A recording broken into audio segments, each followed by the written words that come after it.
أشهد أن لا إله إلا الله وحده لا شريك له وأشهد أن محمدا عبده ورسوله أما بعد فأعوذ بالله من الشيطان الرجيم بسم الله الرحمن الرحيم الحمد لله رب العالمين الرحمن الرحيم مالك يوم الدين إياك نعبد وإياك نستعين اهدنا الصراط المستقيم صراط الذين أنعمت عليهم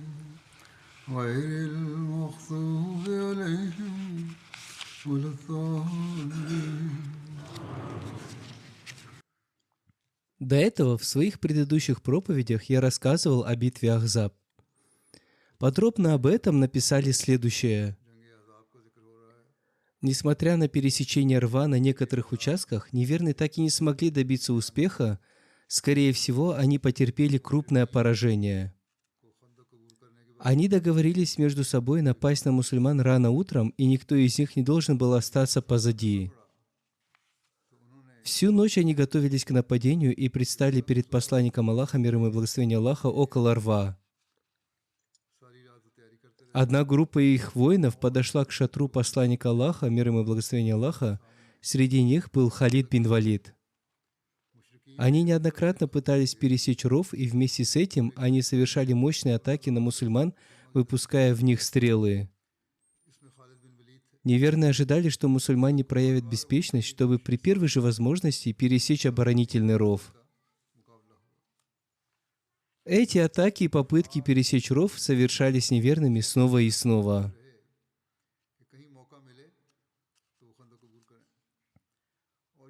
В это же время Вахши бин Хараб убил Туфейля бин Наумана. Согласно другим повествованиям, Вахши бин Хараб убил Туфейля бин Малика бин Наумана Ансари своим коротким копьем. Хазрат Саад бин Муаз тоже был ранен стрелой, и из-за этого ранения через несколько дней он обрел мученическую смерть. Все это произошло тогда, когда мусульманам стало трудно вовремя совершать намаз из-за постоянной загруженности в эти дни вследствие постоянных нападений неверных.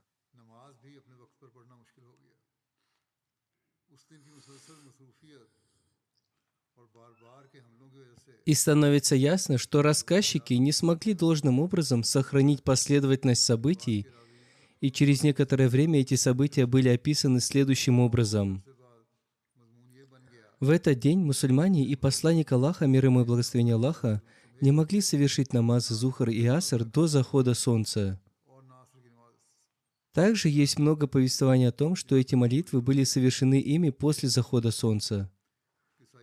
Некоторые историки преувеличили даже это, написав, что Всевышний Аллах якобы вернул обратно уже зашедшее солнце, чтобы мусульмане смогли совершить намазы Зухр и Аср. Однако в действительности это не так. Нет никаких сомнений в том, что этот день был очень тяжелым для мусульман, и все мусульмане и посланник Аллаха, мир ему и благословение Аллаха, подвергались постоянным и опасным нападениям, но это не означает, что мусульмане, и особенно посланник Аллаха, мир ему и благословение Аллаха, не могли совершить намаз.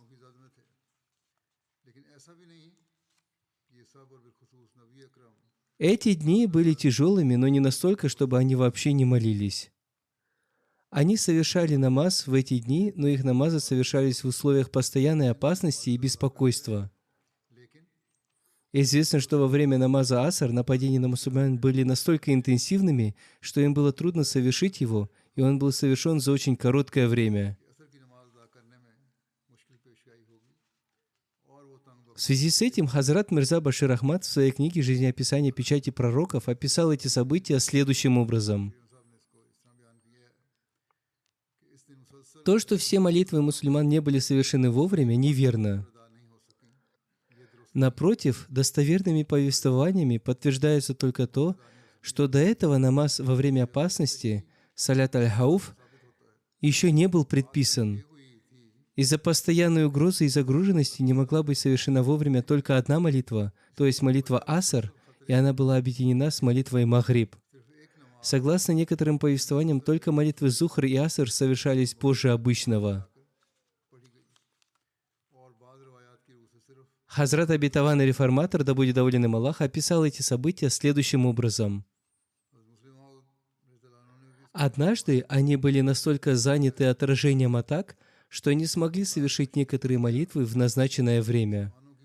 Посланник Аллаха, мир ему и благословение Аллаха, сокрушался по этому поводу и говорил: «Да накажет неверных Бог за то, что они расстроили наши молитвы». Этот случай показывает, насколько чисты и продолжительны были атаки врага. Но это же показывает, что первой и главной заботой посланника Аллаха, мир ему и благословение Аллаха, было служение Богу. Хузур поясняет, то есть даже в условиях крайней опасности его единственным желанием было не утратить возможность поклонения.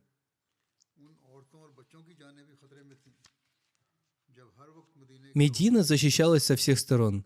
Не только мужчины, но и женщины, и даже дети стояли лицом к лицу со смертью. Весь город обуревала тревога. И все же посланник Аллаха, мир ему и благословение Аллаха, думал о том, чтобы соблюдать молитвы в установленное для них время. Мусульмане не молятся Богу раз в неделю, подобно христианам и индуистам. Им необходимо совершать молитвы 5 раз в день. Во время битвы трудно соблюсти и одну молитву в установленные часы, не говоря уже о совершении коллективной 5-кратной молитвы. Но посланник Аллаха, мир ему и благословение Аллаха, совершал 5-кратную молитву даже в дни сражения. Если он был вынужден пропустить даже одну молитву, это причиняло ему душевную боль. Справедливый судья этой эпохи, Хазрат обетованный Мессия мир ему, назвал слабыми все хадисы, в которых упоминается о том, что все молитвы совершались ночью. Он назвал верным один хадис, в котором упоминается о совершении намаза Аср в очень короткое время. Таким образом, отвечая на возражение одного христианского священнослужителя о том, что посланник Аллаха, мир ему и благословение Аллаха, не смог совершить 4 намаза в день битвы Урва, Хазрат обетованный Мессия мир ему написал: «Что касается вашего обвинения в том, что посланник Аллаха, мир ему и благословение Аллаха, в день битвы Урва совершил 4 намаза позднее положенного времени, то мой ответ на это глупое обвинение будет таким. Всевышний Аллах в Священном Коране изрекает, что в религии нет принуждения, то есть нельзя настолько сильно принуждать человека, чтобы это стало причиной его гибели. В случае необходимости и во время бедствий в исламе разрешается сокращать намаз или совершать его позже, но ни в одном достоверном хадисе не сказано о том, что посланник Аллаха, мир ему и благословение Аллаха, совершил одновременно 4 намаза.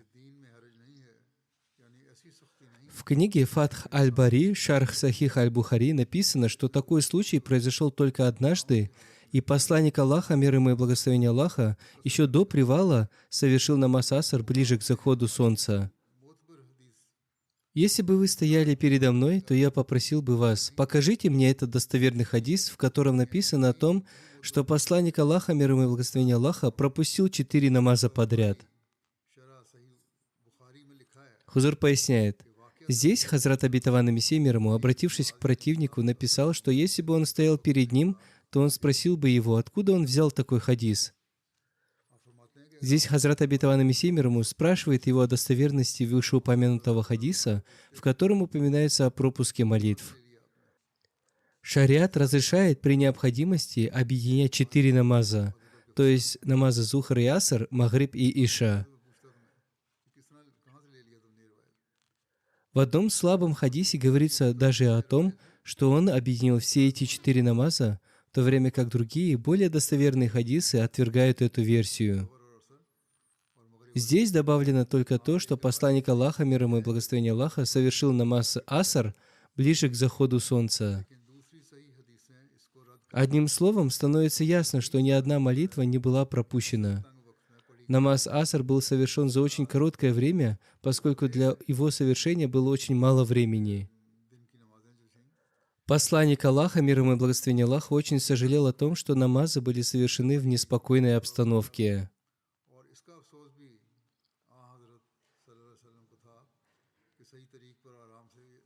Далее описываются подробности битвы Урва. Битва Урва была изнуряющей для мусульман. Помимо опасностей, мусульмане испытывали также голод и холод. Им пришлось в течение длительного времени испытывать голод, и в это время к ним снизошла невидимая помощь. Одна вооруженная группа мусульман, которые хотели похоронить одного из своих близких, обнаружила 20 верблюдов, нагруженных зерном. Племя Бану Курайза отправило этих верблюдов курайшитам Мекки в качестве дополнительных припасов. Эти продукты были отправлены по рекомендации Худжая бин Ахтаба. После небольшой стычки мусульмане захватили всех этих верблюдов и передали их в распоряжение посланника Аллаха, мир ему и благословения Аллаха. И мусульмане поели эти продукты возле рва. Некоторые из этих верблюдов были заколоты на мясо. А оставшихся верблюдов некоторые мусульмане увели в Медину. Когда командующий войском курайшитов Абу Суфьян получил весть об этом, он сказал: «Насколько же неудачным оказался Худжай. Теперь, когда мы будем возвращаться, у нас не будет животных, чтобы везти на них наши вещи». Это было оправдано, особенно во время войны. Конфискация продуктов в этот период была совершенно законной. Также упоминается о том, что посланник Аллаха, мир ему и благословение Аллаха, вознес мольбу против сон неверных. Со слов Хазрата Джабира бин Абдуллы передается следующее. Посланник Аллаха, мир ему и благословение Аллаха, приходил к ним в понедельник, вторник и в среду между молитвами Зухар и Аср. Он селил перед собой свою накидку и, стоя, воздев руки, возносил мольбу против сон неверных. По словам Хазрата Джабира, они заметили чувство счастья на благословенном лице посланника Аллаха, мир ему и благословение Аллаха. Абдулла бин Убай бин Ауфи передал, что посланник Аллаха, мир ему и благословение Аллаха, возносил мольбу против сон неверных. Абу Наим добавил к этому то, что посланник Аллаха, мир ему и благословение Аллаха, ожидал закат солнца, стоя перед людьми. Он сказал: «О люди, не жалейте встречи с врагом, просите Аллаха о спасении. Однако, если вы столкнетесь с врагом, будьте терпеливы. Да будет известно вам, что рай находится под тенью мечей». Затем он сказал: «О Аллах, ниспославший книгу, двигающий облака, скорый в мщении, нанеси поражение войску противников, помоги нам против них».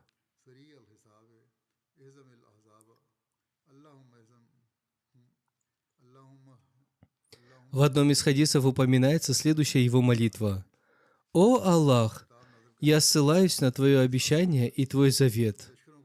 О Аллах, если Ты пожелаешь, никто не станет поклоняться Тебе».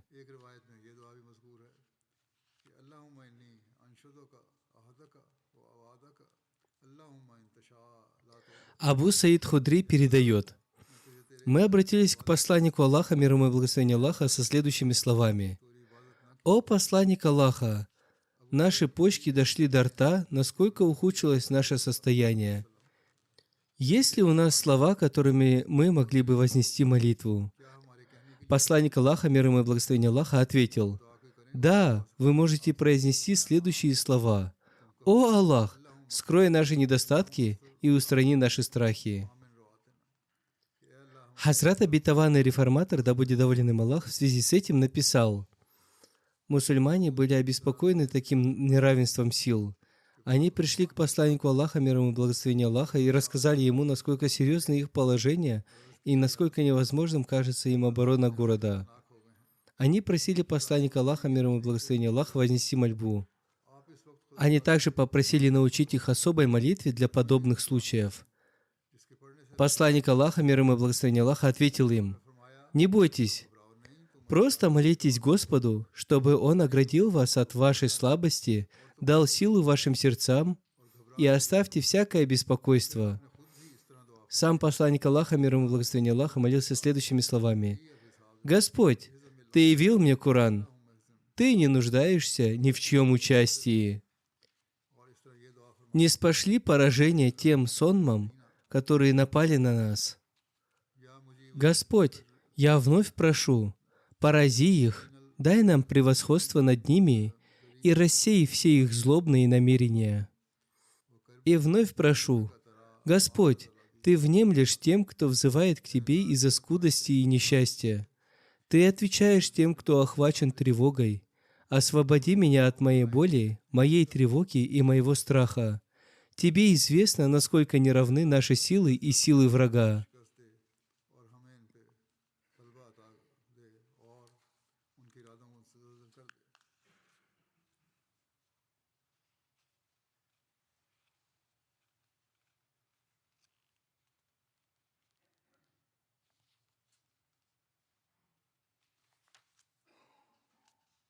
اے دردمندوں کی دعا سننے والے، اے گھبراہٹ میں مبتلا لوگوں کی پکار کا جواب دینے والے، اس دعا کا ترجمہ یہ ہے کہ اے دردمندوں کی دعا سننے والے، اے گھبراہٹ میں مبتلا لوگوں کی پکار کا جواب دینے والے، میرے غم اور میری فکر اور میری گھبراہٹ کو دور کر، کیونکہ تو ان مصائب کو جانتا ہے جو مجھے اور میرے ساتھیوں کو درپیش ہیں۔ В истории написано, что когда эта битва достигла своего пика, курайшиты Мекки и союзные им племена устали от длительной осады, и они торопились как можно скорее нанести заключительный удар по мусульманам и покончить с ними. С точки зрения военной стратегии, мусульмане были окружены со всех сторон, их союзники, племя Бану Курайза, находилось внутри Медины. Все эти факторы были достаточны для усиления надежд и морального духа неверных. И теперь они решили напасть на мусульман и разом уничтожить Медину. Эту стратегию придумали вожди неверных, и это была человеческая стратегия. Однако, с другой стороны, Всевышний Аллах замыслил иную стратегию. Судьба словно смеялась над ними и говорила: «Что мне с вами делать?» То есть с предопределением судьбы ничего невозможно поделать. Согласно этому предопределению, Всевышний Аллах стал оказывать мусульманам невидимую помощь. Хазрат Мирза Башир Ахмад, описывая детали этого события в своей книге «Жизнеописание печати пророков», написал: «Человек по имени Нуайм бин Масуд, принадлежавший к племени Ашча, которое было ветвью племени Гатфан, и сражавшийся против мусульман в этой битве, достиг Медины. В своем сердце этот человек принял ислам, но неверующие до сих пор не знали об этом. Воспользовавшись этим положением, он очень умно применил тактику, которая привела к созданию разногласий между неверными. Сначала Нуайм бин Масуд отправился к Бану Курайза, и поскольку он поддерживал с ними давние отношения, он встретился с их вождями и сказал: «По моему мнению, вы нехорошо поступили, предав Мухаммада и присоединившись к Курайшитам и Гатфанам.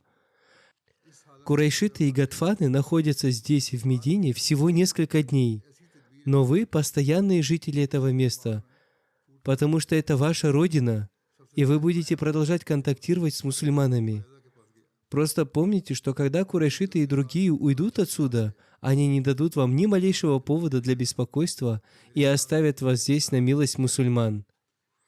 По крайней мере, вы должны потребовать от курайшитов и Гатфан выдать вам несколько человек в качестве заложников, чтобы вы могли быть уверены, что в конце концов вас не предадут».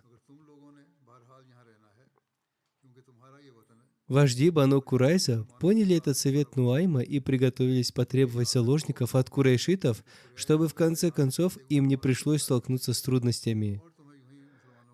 После этого Нуайм бин Масуд отправился к вождям курайшитов и сказал: «Бану Курайза боятся, что после вашего ухода они могут столкнуться с трудностями из-за вас. Поэтому они начинают сомневаться в этом союзе и намерены потребовать несколько заложников в качестве гарантии. Однако вы вообще не должны давать им заложников, иначе они предадут вас и отдадут ваших заложников мусульманам и так далее и тому подобное».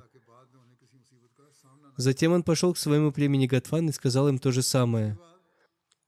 По замыслу Бога, случилось так, что курайшиты и племя Гатфан уже спланировали полномасштабную атаку на мусульман.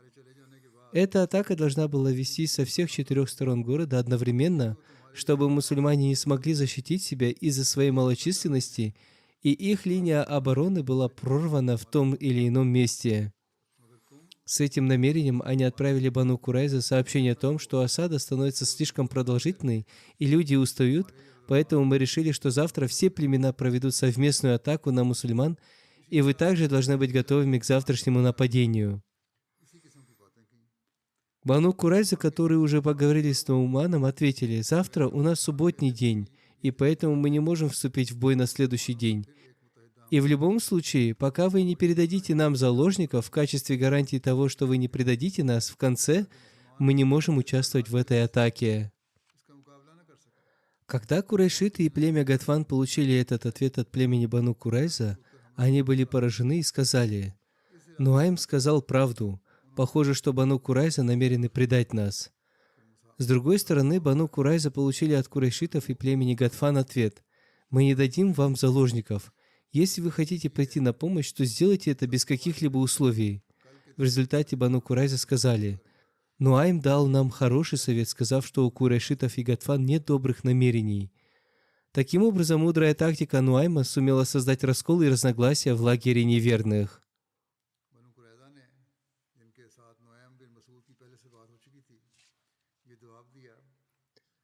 Это была тактика, которую использовал Нуайм, но самым замечательным аспектом этого было то, что даже в такой деликатной миссии, насколько это было возможно, Нуайм не сказал ничего конкретного, что можно было бы квалифицировать как ложь. Что касается использования тактики, которая позволяет осуществить такой план или проект, с помощью которого можно было бы защитить себя от злодеяний врага, то это вообще не вызывает возражений.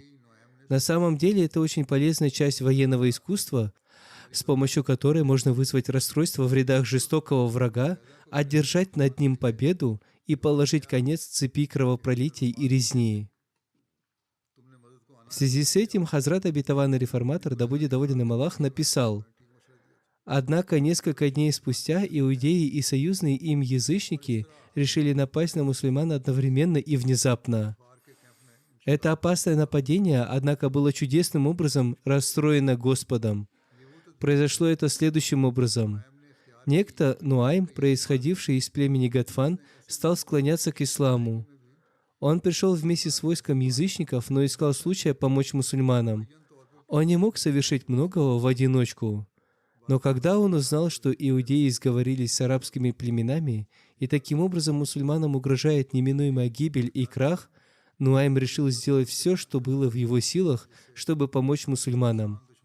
Он отправился к племени Бану Курайза, поговорил с его вождями и спросил их: «Если арабские войска уйдут восвояси, что, по их мнению, предпримут мусульмане? Коль скоро иудеи состояли в соглашении с мусульманами, не должны ли они быть готовыми к наказанию, которое постигнет нарушителей соглашения?» Прямой вопрос напугал иудейских вождей. Они спросили, что же им следует предпринять. Нуайм посоветовал им запросить 70 язычников в качестве заложников. Если язычники честно намерены предпринять совместное наступление, они не откажут в этой просьбе. Иудеи должны сказать, что эти 70 человек будут охранять их стратегически важные пункты, когда они сами нападут на мусульман с тыла. После этих переговоров с иудеями Нуайм отправился к вождям язычников. Он спросил их, что они предпримут, если иудеи нарушат свой договор.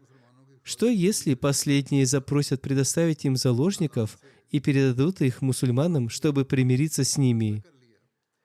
Не будет ли важным испытать честность иудеев и предложить им участвовать в совместном выступлении без каких-либо условий? Этот совет произвел впечатление на вождей язычников.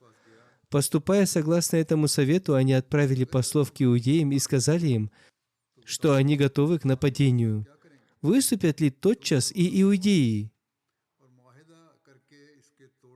Последние возразили, что следующий день субботний, и в этот день они не воюют и не могут выступить. Они сказали также, что они живут в Медине, в то время как все арабы – пришельцы. Если арабы уйдут с поля сражения, что им останется делать? Арабы должны таким образом оставить им 70 заложников, и только в этом случае иудеи будут готовы принять участие в битве. Подозрительность уже делала свое дело.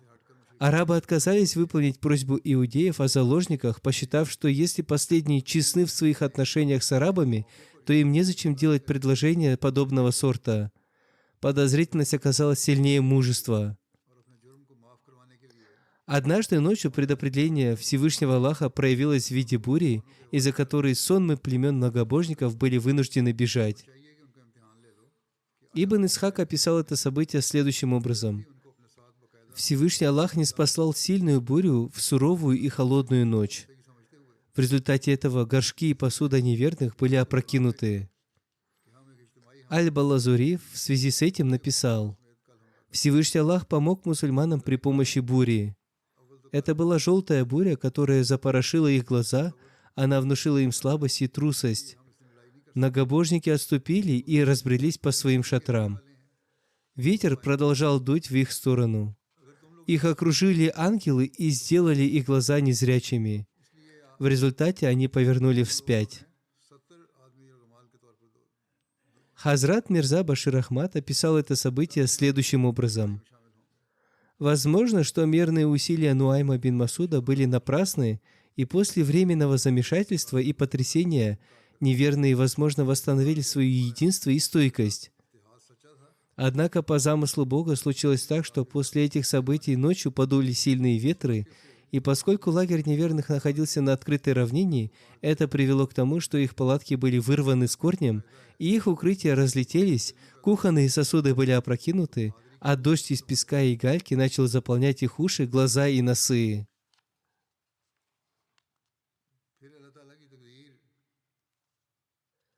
Затем самое большое впечатление на них произвело то, что их традиционные огни, которые поддерживались зажженными всю ночь, с большим вниманием, в соответствии с древним арабским обычаем, стали перемещаться то туда, то сюда, словно мусор. Хузур поясняет, у них была глубокая вера в то, что этот огонь не должен был быть потушен. Это зрелище настолько потрясло суеверные сердца неверных, которые уже были потрясены трудностями этой длительной осады и горького опыта взаимного недоверия среди союзников, что после этого они не смогли прийти в себя. Перед рассветом горизонт Медины очистился от грязи и пыли войска неверных. Поэтому случилось так, что когда шторм набрал силу, Абу Суфьян созвал находящихся поблизости вождей курайшитов и сказал: «Наши трудности увеличиваются. Нам больше не подобает оставаться здесь. Нам лучше вернуться, и что касается меня, то я ухожу». Отдав этот приказ, он приказал своим людям отступить и затем сел на своего верблюда. Однако состояние его страха было таким, что он даже забыл отвязать передние ноги своего верблюда. После того, как он сел на верблюда и заметил, что верблюд не двигается, он вспомнил, что верблюда еще не отвязали.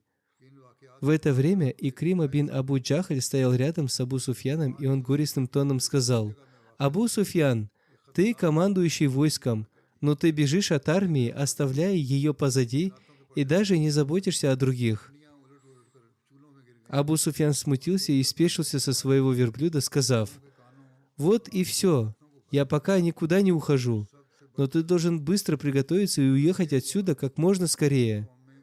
Поэтому люди быстро занялись приготовлениями, и вскоре после этого Абу Суфьян сел на своего верблюда и отправился в путь. До этого времени Бану Гатфан и другие племена вообще не знали о намерении курайшитов бежать. Однако, когда лагерь курайшитов начал быстро сворачиваться, другие также узнали об этом. В результате другие племена также испугались и объявили об отступлении. Бану Курайза также отступили в свои крепости. Вместе с Бану Курайза глава Бану Назир, Худжай бин Ахтаб, также сопровождал их в их крепости. Прежде чем появились первые лучи рассвета, вся равнина была пуста, и благодаря внезапной и поразительной трансформации событий, мусульмане, которые были на грани поражения, стали торжествующими победителями.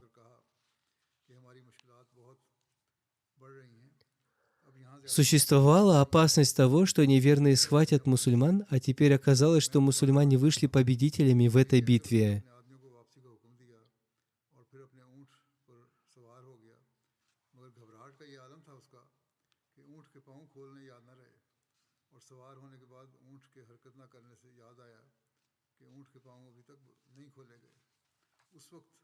इकरमा बिन अबू जहल अबू सुफियान के पास खड़ा था। उसने किसी कदर तलखी से कहा कि अबू सुफियान, तुम अमीरुल अस्कर हो, लश्कर के सलार हो और लश्कर को छोड़कर भागे जा रहे हो और तुम्हें दूसरों का ख्याल तक नहीं है। इस पर अबू सुफियान Хазрат обетованный реформатор, да будет доволен им Аллах, написал об этом следующее. लोग मैं अभी Арабские войска утратили свое рвение и с приходом ночи отошли ко сну в сомнении и смущении относительно возникших трудностей. और अबू सुफियान थोड़ी देर И военачальники, и простые воины вернулись в свои шатры в подавленном настроении. और दूसरे कबाइल को कुरैश के इस फरार का इल्म नहीं था। И случилось чудо, являя помощь, пришедшую мусульманам с небес. Поднялся резкий и сильный ветер. जिस पर उन्होंने भी घबरा Шатры и палатки были сметены. बनु कुरैदा भी Котлы с кипящей пищей опрокинуты. कुरैदा के साथ Некоторые костры погасли. Язычники верили в необходимость поддерживать огонь в течение ночи. और इस तरह सुबह सफेदी नमूदार होने से पहले Горящий лагерный огонь был добрым предзнаменованием. और एक फौरी Погасший огонь был дурным знаком. तगय्युर के तौर पर Когда костер перед шатром погасал, агрессоры, считая это недобрым знаком, воздерживались от участия в сражении на следующий день, присоединяясь позднее. Языческие вожди и без того мучились сомнениями. И когда некоторые из арабских отрядов отошли, остальные подумали, что произошла ночная атака мусульман. शुभात को साथ लिए हुए कुफार का लश्कर Слух быстро распространился. Все начали быстро собираться и уходить с поля боя. नुसरत का एक और रास्ता Рассказывают, что Абу Суфьян был погружен в сон в своем шатре. कनातों के पर्दे तोड़ दिए Вести о внезапном уходе войск язычников достигли его ушей. मुशरिकीन अरब में एक Он вскочил возбужденный и в горячке оседлал привязанного верблюда. और इसको नेक शगुन समझते थे Он понукал его, но верблюд не двигался с места. कि आज का दिन मेरे लिए Друзья указали ему на недоразумение, отвязали верблюда, и Абу Суфьян вместе с ними покинул поле боя. उन्होंने इस रिवाज के मुताबिक अपने खेमे उठाए और पीछे को चल पड़े ताकि एक दिन पीछे इंतजार करके फिर लश्कर में आ शामिल हों। लेकिन चूंकि दिन के झगड़ों की वजह से सरदारान लश्कर के दिल में शुभात पैदा हो रहे थे, जो कबाइल पीछे हटे उनके इर्द गिर्द के कबाइल ने समझा कि शायद यहूद ने मुसलमानों के साथ मिलकर Когда неверные оказались в таком состоянии, посланник Аллаха, мир ему и благословение Аллаха, отправил Хузайфу бин Ямана, чтобы он узнал вести о многобожниках. Об этом в книге «Жизнеописание печати пророков» написано следующее. इस वाक़े की खबर पहुंची। В ту же ночь, когда неверные самовольно бежали с поля битвы, посланник Аллаха, мир ему и благословение Аллаха, обратился к сподвижникам, стоящим вокруг него, и сказал: «Есть ли кто-нибудь из вас, кто согласен пойти и выяснить состояние войска неверующих в это время?» Однако сподвижники рассказывают, что в то время холод был настолько сильным, а затем страх, голод и истощение были настолько велики, что никто не мог найти в себе силы дать ответ или подать знак. Наконец, посланник Аллаха, мир ему и благословение Аллаха, выкрикнул имя самого Хузайфа бин Ямана, после чего он встал, дрожа от холода, и пристал перед посланником Аллаха, мир ему и благословение Аллаха. खुद मैदान जंग से भाग रहे С большой любовью посланник Аллаха, мир ему и благословение Аллаха, погладил его по голове и, помолившись за него, сказал: «Не бойся и будь уверен, что по воле Аллаха с тобой не случится никакого вреда. Тихо проникни в лагерь неверных, не создавая шума и не раскрывая себя». और फिर खौफ और थकान और भूख का ये आलम था। Хузайфа, да будет доволен им Аллах, рассказывает: «Когда я отправился в путь, я заметил, что в моем теле нет никаких признаков холода. На самом деле я чувствовал себя так, как будто я прохожу через теплую комнату». Хузур поясняет: его состояние было таким, что он трясся от холода, но теперь от его чувства холода не осталось и следа. Далее он рассказывает: «Мое беспокойство полностью покинуло меня. Ночь была темной, и я бесстрашно, но бесшумно проник в лагерь противника. В это время я обнаружил Абу Суфьяна, стоящего над огнем, чтобы согреться. Увидев его, я без промедления прицелился из лука и собирался выстрелить, но затем вспомнил наставление посланника Аллаха, да благословит его Аллах и приветствует, и воздержался от выстрела. Если бы я выпустил стрелу, то Абу Суфьян, который находился на таком близком расстоянии, несомненно, не смог бы убежать. В то время Абу Суфьян призывал своих людей готовиться к обратному маршу, а затем он сел на своего верблюда прямо у меня на глазах. Из-за своего беспокойства он забыл отвязать передние ноги своего верблюда. После этого я вернулся. Когда я добрался до своего лагеря, посланник Аллаха, мир ему и благословение Аллаха, был занят молитвой. Я подождал, пока он закончит ее, и затем представил свой отчет обо всем, что увидел.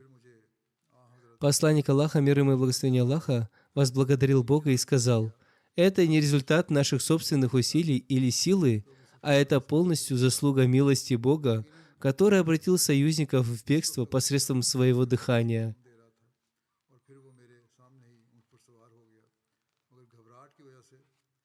После этого весть об отступлении неверных быстро распространилась по всему мусульманскому лагерю.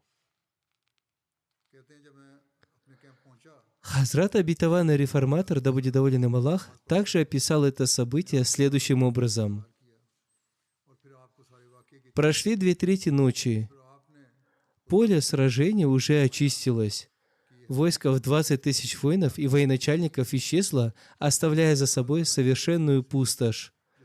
Именно в это время посланнику Аллаха, мир ему и благословение Аллаха, снизошло откровение, что противник бежал с поля боя по Божьему промыслу. Хузур поясняет: Всевышний Аллах в своем откровении сообщил об этом посланнику Аллаха, мир ему и благословение Аллаха, поэтому он и спросил об этом. Чтобы узнать истинное положение дел, посланник Аллаха, мир ему и благословение Аллаха, решил отправить одного из своих сподвижников разведать поле боя и сообщить об увиденном. Было чрезвычайно холодно и неудивительно, что плохо одетые мусульмане мерзли. Некоторые услышали голос посланника Аллаха, мир ему и благословение Аллаха, взывающий в ночи. Они хотели ответить, но были не в состоянии это сделать. Холод был невыносимым. Один лишь Хузайфа громко ответил: «Да, пророк Аллаха, чего ты желаешь от нас?» Хузур поясняет: здесь Хазрат обетованный реформатор не сказал о том, что посланник Аллаха, мир ему и благословение Аллаха, сам позвал Хузайфу. На самом деле, посланник Аллаха, мир ему и благословение Аллаха, спросил об этом сподвижников, и ему ответил только Хузайфа. Посланник Аллаха, мир ему и благословение Аллаха, воззвал вновь. И вновь из-за мороза не последовало ответа. И в этот раз отозвался лишь Хузайфа. Посланник Аллаха, мир ему и благословение Аллаха, повелел ему пойти и разведать поле сражения, ибо Аллах открыл ему, что противник удалился прочь. Хузайфа отправился к рву и оттуда увидел, что враг очистил поле боя. Не было ни воинов, ни лагеря. Хузайфа вернулся к посланнику Аллаха, мир ему и благословение Аллаха, вознес хвалу Аллаху и сказал, что враг ушел во свояси. Об остальном, иншаллах, я расскажу позже.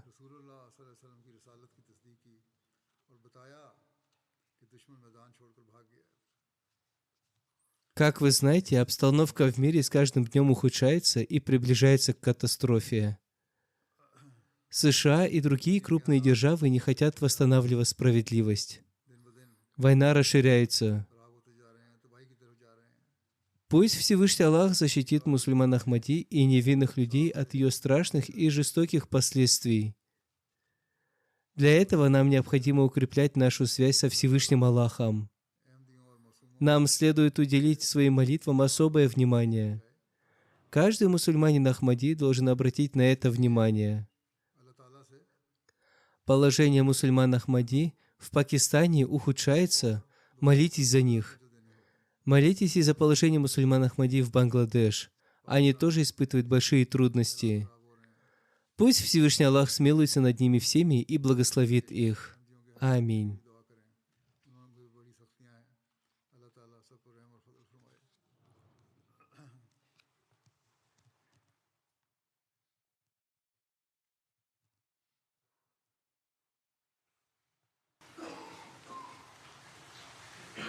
Alhamdulillah, alhamdulillah, nahmaduhu wa nasta'inuhu wa nastaghfiruh wa nu'minu bihi wa natawakkalu alayh wa na'udhu billahi min shururi anfusina wa min sayyiati a'malina من يهده الله فلا مضل له ومن يضلل فلا هادي له ونشهد أن لا إله إلا الله ونشهد أن محمدا عبده ورسوله عباد الله رحمكم الله إن الله يأمر بالعدل والإحسان وإيتاء ذي القربى وينهى عن الفحشاء والمنكر والبغي يعظكم لعلكم تذكرون اذكروا الله يذكركم وادعوه يستجب لكم ولذكر الله أكبر